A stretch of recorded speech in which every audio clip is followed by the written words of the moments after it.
Senior Fellow here at the Watson Institute. And on behalf of the Watson Institute for International Studies here, let me welcome you to our topic today. That is Cyberattack as a tool of U.S. policy.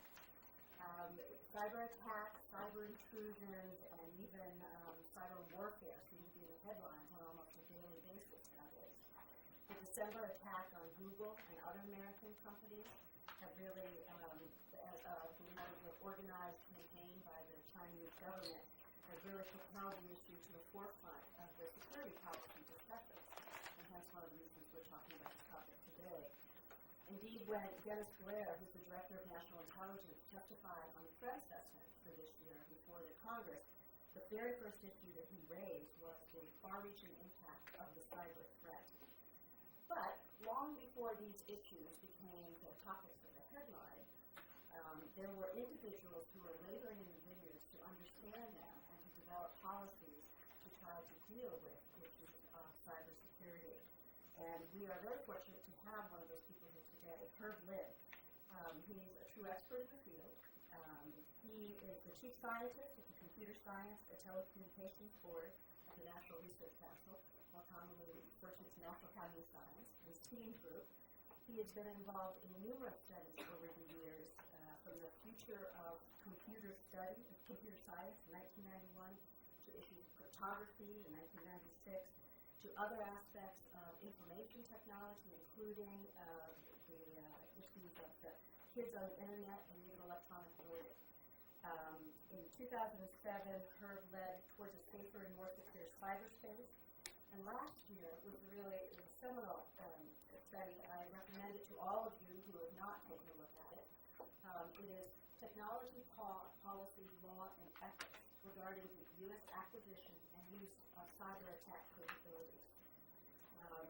I also am very pleased. Herb is one of those unique people who comes at these issues not from just technical background, but clearly a very policy-oriented approach. He spent some formative years on the House Armed Services Committee, working on a number of these arms control and security questions in the past. So Herb is a true expert on cybersecurity, and we are truly fortunate to be able to host you today. Thanks, Rick. Thank you. Great. I'm delighted to be here. As I understand, this is about an hour and a half or so, and then talk for about a half hour, and then we'll take talk for about a half an hour. Talk about an hour. Okay, I will go through my slides more rapidly and skip over some things. I did not realize that. That's fine. So you'll notice a question mark up there, and that's because I'm going to, when I say I'm mostly going to raise issues and not answer them. But I wanted to show how interesting this field can be. This project was supported by the MacArthur Foundation and Microsoft, and the reports included are the Academy's, not theirs. I'm here because the President's Communications Initiative at the Academy pays me salary to come here, and there's that. They're behind the form that we're asking you to fill out during the talk. So I appreciate that. This is the report. The way the Academy works is to assemble people together, expert committees, and then to take responsibility for writing a report. This was chaired by Bill Owens, who was former Vice Chair of the Joint Chiefs of Staff, and Ken Dam, who was a former Deputy Secretary of State. So we had fairly senior high representation on this. And it also included a former NSA Director of the National Security Agency, and a variety of renowned information technologists and lawyers. The lawyers were critical in this because there are many interesting legal questions in this. This is the DOS slide. Basically, it says cybersecurity is important. Okay? I don't want to have to persuade you that it is. And cybersecurity is what you do to protect or preserve a computer system, network, and the information that it holds. Okay? Because information technology is everything. There are two aspects of cybersecurity: the defense and the offense. And the defense is what gets all of the attention, the public attention. The reports, I've even written some of them, there's legislation, there are op-eds in the Washington Post and New York Times and so on. They involve things like passive defenses, better antivirus software, better, more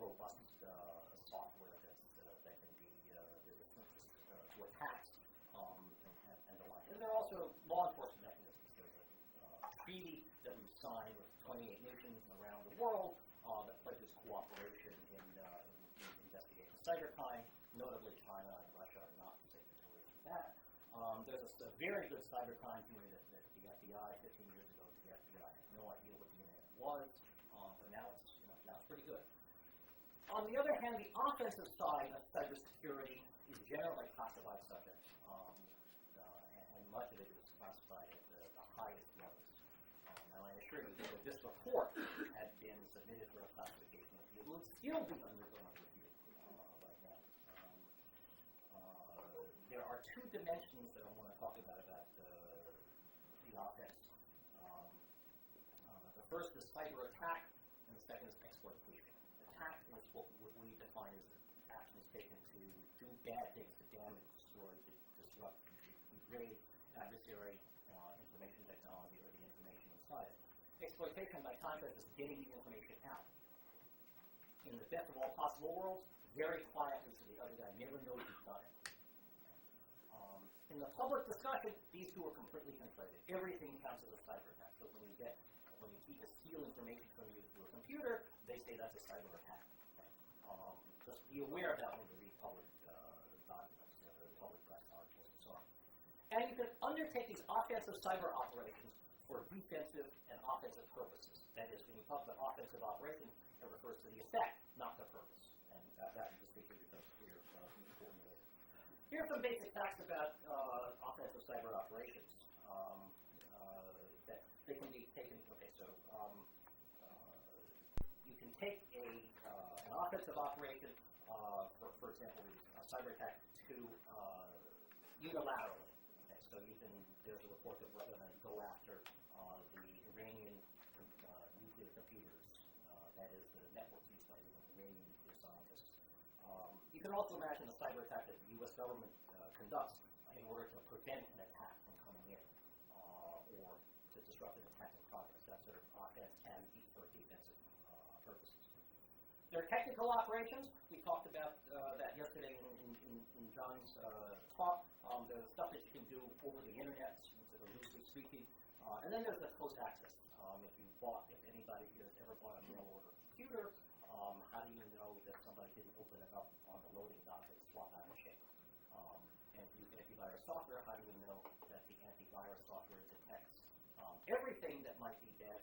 Maybe some Chinese or American, for that matter, government representative talked to the vendor, talked to your vendor and said, ignore the following virus.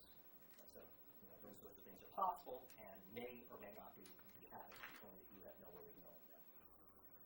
That's sort of that's what we talk about as close access. And it's really important to think of a cyber attack as both remote and as close access. Both techniques are important. The social operations, this is the social engineering stuff. I trick you into doing something for me. I bribe you. I extort you. I do something to threaten you to something like that to do my bidding. It's often much easier than doing technical operations. Cyber attack, cyber exploitation, they look very similar to the victim. That's really an important point. They require the taking advantage of a vulnerability. You have to have access to the vulnerability. Once you get into the system, then it becomes clear what you're doing. But before that, all the acts of penetration, they're completely the same for attack and exploitation. And you, the victim, have a hard time distinguishing between them. On the other hand, they are very different, both in terms of their purpose, as we talked about earlier, and in the legal authorities used to govern whether or not they can be used as an instrument of national policy. And those are profoundly, deeply different. And I'll talk about that. Important characteristics of cyber attack. You're almost always interested in the indirect effect. That is, you care about killing the generator attached to the computer, not the computer itself. Okay? And since you can attach anything to the computer, then the range of effects possible by a cyber attack is practically infinite. Cyber attacks are inherently deniable. Right? I didn't do it. You can't prove that I did. That is a technical way of technical attribution is really hard. Now, if you use all sources, then maybe it's not impossible. So, for example, you may have overheard a phone call between the Albanian Prime Minister and the Secretary of Defense saying we're about to launch a cyber attack. That might be pretty good intelligence, okay? But just in terms of technical signatures from a cyber attack, that's really hard to attribute. The outcomes of a cyber attack are very contingent. That is, the success or failure of it depends on minute details. Did you install a Microsoft patch that was issued 3 weeks ago? Is there a cable between two computers that's operative today and the operator trip over it to disconnect it? It depends on all those things. We'll never know those things from overhead satellites. Okay, so it doesn't mean you can't deal with this sort of thing, but it means that the intelligence requirements for conducting a cyber attack or an exploitation are really big. And it has to do with identifying what targets there are. All you know is an IP address. How do you know what that corresponds to, what the function of that computer is? How do you limit collateral damage? I want to just go after this computer, but if something else is connected, I may damage the other computer instead. Don't know how to limit that. If you don't know whether there's a connection, how do you know what you did? If your attack's successful or not. If you launch a cyber attack against the radar station, okay, in an air defense network, okay, situation 1, you launch it, the system goes down, and the system is dead. Situation 2, launch it, the system operator on the other side notices a cyber attack, turns off his radar, and now you can turn it on in a moment's notice. Which one of those it is to you, if you're a bomber pilot, really makes a difference, right? And you may have a hard time knowing what the effect of your cyber attack is. There's no smoking crater. I don't mean to say that you can't figure it out under some circumstances, but it's really it can be really difficult.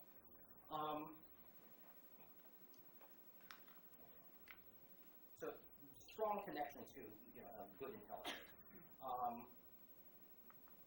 Substantial connection, unprecedented in fact, between the military side of this stuff and commercial technologies that you can buy at Best Buy, right?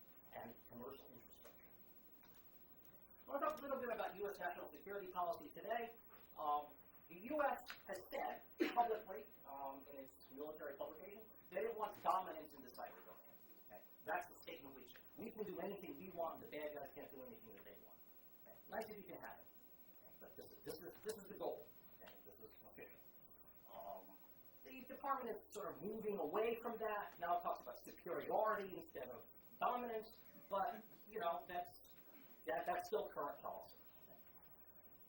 There's an applied policy, declaratory policy on cyber attack. Basically, this long paragraph says that we use cyber attack to just like any other military option. Okay, only it just gives us other tools to use. This paragraph has never been written down. That's why it's implied. Okay? And you might notice a contradiction between the term implied and declaratory, right? So that's a sort of a weird thing. But the U.S. does not have a declaratory policy. This is what you have to infer from a variety of statements.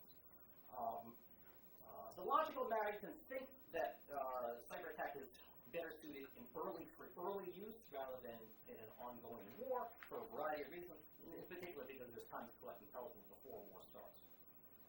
They have announced publicly policy on cyber attack in one case, in the case of active defense. Okay. First thing up there is a standing rule of engagement. The Joint Chiefs of Staff say to forces, protect yourselves. That's their instruction. Okay? And especially against hostile intent.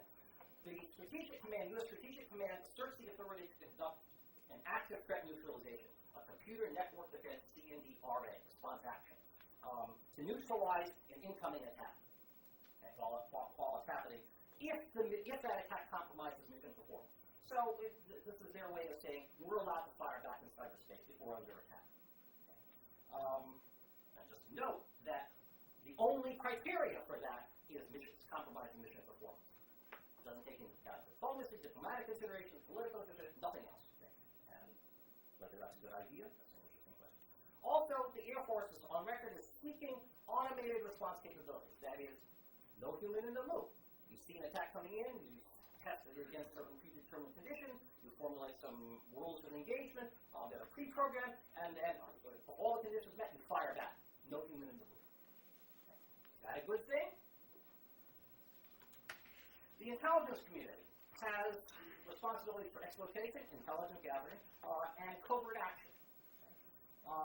Intelligence collection is undertaken to further the interests of the United States, unlimited, completely unlimited by U.S. law, except if U.S. persons are involved. So first approximation citizens, but not really. And it's not a violation of international law. That is, all nations spy, so it's not against international law. Okay, that includes in cyberspace. Covert action is regulated by U.S. statute. Activities of the U.S. government intended to influence conditions abroad, where it's intended that the role of the U.S. government will not be apparent or acknowledged publicly. Okay? Must be authorized by findings of the President and reported to appropriate individuals in Congress. Okay?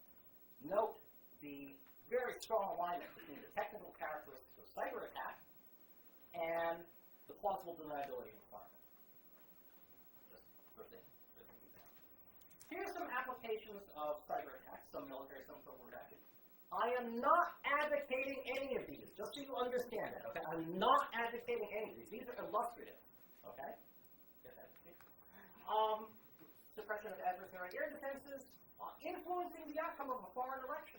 Okay? It's a matter of public record that the U.S. has sought to influence foreign elections in the past. Imagine the possibility that we hack their electronic voting machines. Interesting way of influencing an election. And a variety of other things that you might do. You could alter military records, electronic medical records of adversary military leaders, screw up their security clearances, all that sort of thing. You could mess up their plans for military deployment. You could foul up traffic. There's a wonderful story that about a month ago or so, there in Moscow, there were these live billboards that carried video. And traffic during the day just stopped. Why? Because there was live porn being shown on them. It's alleged that there was a cyber attack that was behind that victory. Can you imagine doing this in the middle of crisis, fouling up traffic, delaying the arrival of senior military officials from their homes who are trying to get to work? That sort of thing. And this is one element of an attack. There is no information about official information about attacks that the U.S. has conducted, cyber attacks. There is one story. This would have been a covert action. In 1982, the Soviets were stealing technology from the U.S., including oil and gas pipeline control software. The story is that we spiked that software, we let them have it, it worked for a while, and then it caused a huge explosion in Siberia. And the effect of that was to mess up their pipeline, but also to cause them to doubt the integrity of every piece of technology that they stole from the United States. It's an interesting effect. On deterrence. Why do you think about deterrence? Deterrence is important because it's too hard to protect your systems. So maybe you've got to persuade the other guy to do it, to not attack you. And how can you do that? Maybe you can threaten them to not do it. Can it work in cyberspace? Well, this is really hard, right? Attribution is hard, as we talked about earlier. You don't know who's ultimately responsible, or you may not know in the general case. And the knowledge and technology is not limited to nation states. If a nuke came over, you sort of have some idea where to start, but not in this case. Knowing that an attack has happened. You know when a nuclear weapon has gone off. You don't know when you've been the victim of a cyber attack. The Russians didn't know it for many months. And is it an exploitation rather than an attack? You don't know that. The threat to retaliate has to be credible. Right? So if we don't talk about our cyber capabilities and don't advertise it, how is the other guy going to know what we can do? And we don't. We don't talk about our cyber capabilities.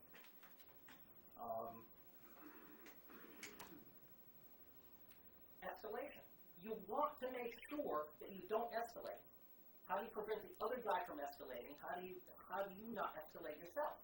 That's something to be deterred as well.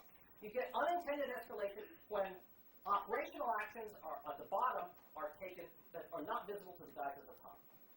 Cuban Missile Crisis. We sent up a U-2 spy plane over the Soviet Union during the blockade. Routine air sampling mission. Russians sent up fighters to intercept. We sent over fighters to protect. Ours were armed with nuclear air-to-air missiles. not something you want happening during the middle of the blockade. And then the outcomes of actions are more uncertain, cascading effects. If you launch a small cyber attack, what you intend to be small turns out to be larger because of unanticipated cascading effects, you could be doing a lot of damage when you only intended to do little, and how will the other guy interpret it? That's a big deal when you're a policymaker. Then you have to think about how do you stop a war? Once it's happened, you negotiate. No war, no more fighting in cyberspace, okay? But how will you know that the other guy has stopped shooting at you? Because you're still under attack from all sorts of other players, right? How do you know that, your adversary has stopped? Are you required to demine the other guy? So what you've done in your attack is to introduce Trojan horses and other agents into the other guy's computer systems. You have to keep track of them now. Now you have to tell them whether or not, where they are. That means you've got to keep track of where your stuff is. That would be hard. And of course, in any conflict, there's going to be guys on your side that are trying to help, and guys on the other side that are trying to help the other side, citizens, not under your control. So you have this bizarre scenario where the governments have stopped firing at each other, but the citizens of each side are still firing at each other. Okay? And how will we know that the attacks are really coming from the citizens, that now they have to suppress them through their law enforcement efforts? We have to suppress our guys through our law enforcement efforts? This is going to be very bizarre. I want to underscore one thing about the uncertainty of this. Former DOJ official, senior DOJ official, I have seen too many situations where government officials claim a high degree of confidence as the source, intent, and scope of attack, and it turned out they were wrong on every aspect of it. That is, they were often wrong but never in doubt. This is the operational reality of thinking about how you manage the conflict in cyberspace. By the way, I will send these slides to anybody who wants to. Give me a card, send me an email, or I'll talk to you or something. Cyber is not a separate sphere. It's really not good to think about just cyber on cyber, because it connects to all sorts of other things. They connect to kinetic warfare, they connect to diplomacy, law enforcement, economic actions, changes in your own defense posture, into a variety of things. And it's also not limited to just the U.S. government, because certain issues arise when you think about how it all affects private sources, private parties. Okay. On international law, some very interesting issues here. Key terms in the UN Charter are not defined. Use of force, armed attack. Those are critical terms, but they're not defined. So there is some interesting questions. When is a cyber attack a use of force or an armed attack? Okay. Can you cause economic damage without causing physical damage? Turns out that a blockade is the use of force. Sanctions are not a use of force. Does this make any sense? That's pre-cyber. Okay. Can you use a cyber attack to enforce sanctions? Interesting question. We said that collecting intelligence is not against international law. But what if you do repeated, constant probes against military systems, or against defense industrial-based networks? Can that be regarded as use of force? Certainly an unfriendly act. Does it demonstrate hostile intent? Perhaps. And if you destroy websites and so on, it doesn't matter whether it's the White House or DoD recruiting pages or Citibank or other. I was going to say other U.S. government corporations. Never mind. You know what I mean. You know what I mean. The power grid. These answers matter because they influence whether and under what authority the law enforcement authorities take over versus the military. Is it some hard scenarios? Is it an exploitation or attack? Let's say we conduct an exploitation in the Albanian nuclear command and control system. Okay. We say, we want to understand your nuclear operation, so we don't overreact. When you move your nuclear missiles, you're going to move them into maintenance and so on, and you're not about to go to war. So this is a good thing. But if they see our systems, our Trojan horses, our agents in there doing work, will they have such a benign interpretation of us? That's a very interesting question. How will they know that it's an exploitation or an attack? It could be a prelude to attack. The meaning of neutrality. Turns out that if Albania wants to attack Zambia, and has to fly its bombers through third country, Mauritania. It has to obtain Mauritanian permission to attack, to fly through the airspace. And if Mauritania grants permission, it's no longer neutral. Fair enough. However, if Albania wants to use Mauritanian telecommunications facilities to order its forces to attack Zambia, turns out that Mauritania is still neutral. So what's the right model for internet-based, let's say, a denial-of-service attack that gets routed through Mauritania? Is it the bombers, or is it the communications vessel? I'll skip that in the interest of time. Basics of conducting war. Okay. You can't pretend to be a protected entity. You have to do proportion. You have to conduct your operations in a proportional manner, and you can only go against military objectives. Okay. So this is particularly bizarre. Okay. We have requirements for painting insignias on U.S. airplanes and cruise missiles. And people in uniform, they wear distinctive uniforms. Okay. Does that mean that if we send a Trojan horse into an adversary's computer system, they have to have a string in it that says, this agent is a bona fide attack by the U.S. government? And now, you think about it a little more. Anybody can put in, so now you need a public key infrastructure to verify that these attacks were conducted by the U.S. government. I'm not advocating this. I'm not advocating this. But I'm saying this to illustrate kinds of issues that come up when you start thinking about, about how bizarre this space is as a place for engaging in conflict. You have to dosate to protect. You can't pretend you're an ambulance. In real space, okay, or a hospital. Okay. Does that mean that the information systems of hospitals and religious institutions have to have a certificate issued by the Red Cross saying, don't attack me? Does it mean that every DoD computer on the internet has to have a flag that says, I'm a valid military target? Okay, so this is an interesting question. Proportionality regarding, how do you calculate the expected level of collateral damage? In this environment, maybe you can, but there's no empirical or theoretical basis on which to estimate the collateral damage. And it's very interesting that the experience in the Balkans on this U.S. operation in the Balkans suggested that these things would take a long time to review, at least in part because of Judge Advocate General review. And for a lot of people, it meant that these operations were useless because it took many, many hours to get the lawyers to sign off. Meaning of connect. What does that mean? Okay, there are legal definitions of it, but here's an interesting question. Okay. The information operations squadron commander's brother is a professor of computers, is an Albanian professor of computer science. He took a course in cybersecurity. He has dinner with his brother, and they talk about, really pissed off about cybersecurity and so on. And the next day, this guy, this professor who was teaching a course on cybersecurity, gives the students a final exam, says, go hack some American DoD systems. Okay. And, your grade is based on how successful your penetrations were. Perfectly reasonable. There's legal precedent for this, in some ways. But I'll talk about that offline if you want. Are these guys now part of, are these guys illegal, legal combatants? Interesting question. And you can spit this sort of thing out. We talked about neutralization of incoming attacks being done rapidly with new technologies to automate a return strike. There are many dangers in this, and you may be violating the laws of war if you cause collateral damage that way. The private sector, we talked about Google and China. This is all stuff that you actually already all know this dense text slide. But it raises some interesting questions. Okay. To what extent does a private corporation have the rights or even obligation to respond in cyberspace?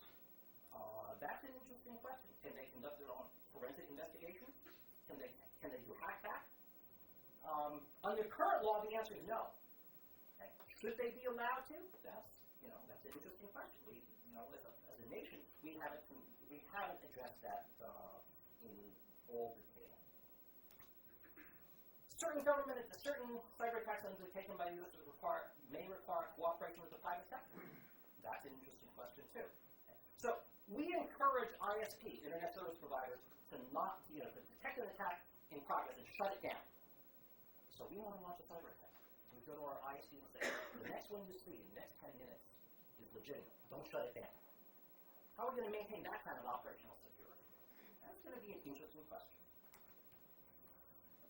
The Watson Institute, people talk about international regimes. I'm going to, in the interest of time, I'm going to go through this pretty quickly. It says that there are, you can imagine rationales for limiting cyber attack and to come to some sort of international agreement to do so in some way. Okay? These are some reasons that you might want to do it. Reduce the likelihood that conflict will occur, and reduce the destructiveness of any conflict that does occur. Okay? And you could say that the U.S. has a lot to lose from attacks on itself, so it's in U.S. interest to negotiate a regime where people don't attack each other in cyberspace, at least in critical ways. Okay? Didn't make that argument. And you want to delegitimize other people from using this instrument, okay? And yourself too. But there are lots of reasons for skepticism about this. The argument is that other guys will develop cyber attack capabilities regardless of what the U.S. does. And you can't verify. You can't verify the limitations on capability. It's essentially impossible. You can't verify code. That code doesn't exist and so on. Infrastructure is small, easily hidden, and so on. But you could imagine, maybe, restrictions on use. We agree not to attack hospitals already. We already agree not to use lasers to blind soldiers. Okay. Maybe this requires cooperative measures. We do this in cyberspace. And of course, attackers can violate such agreements. They can use lasers to blind soldiers in wartime too.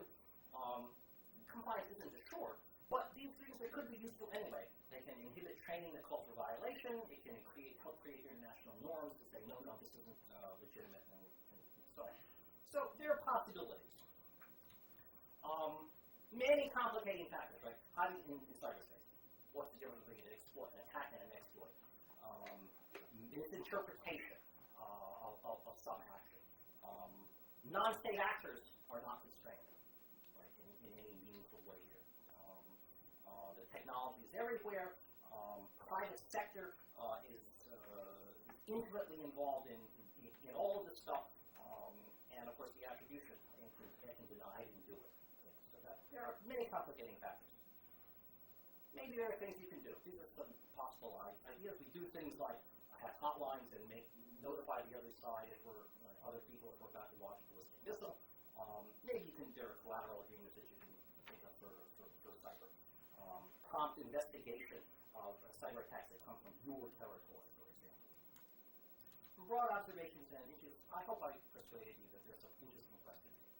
Okay? And nothing secret about this.